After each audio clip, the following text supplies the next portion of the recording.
मी काय म्हटलं, मी कधीही कधीही लक्षात घ्या, पुन्हा कधीही आतंकवादाला कुठल्याही धर्माशी जोडलेलं नाही, जोडणार नाही. मी सनातन शब्द का वापरला?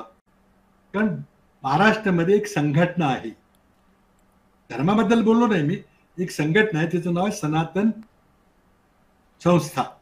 आपल्याला माहिती आहे ती. त्या सनातन संस्थेच्या आतंकवादी कारवायाबद्दल मी मुख्यमंत्री असताना अधिकृतपणे केंद्र सरकारला या संघटनेवर राष्ट्रव्यापी बंदी घाला अशी विनंती केलेली आहे. 1000 पानाचं डॉसियर गेलं. कारण माझ्या पोलीस अधिकाऱ्यांनी मला विनंती केली की या सनातन संस्थेच्या, सनातन संस्था धर्म नाही, सनातन संस्था एक ही रजिस्टर्ड NGO आहे, त्या सनातन संस्थेवर बंदी घालण्याकरता मी प्रयत्न केला होता आणि ते मी त्याबद्दल ठाम आहे. मी आता हा तो धर्म कोणाला मांडायचा असेल तर काय असेल तो तुमचा विषय आहे. माझा प्रश्न फक्त असा आहे की कुणीही आतंकवादाच्या कुणीशी धर्माशी जोडू नका. धर्म ही प्रत्येकाच्या मनामध्ये एक पवित्र भावना असते.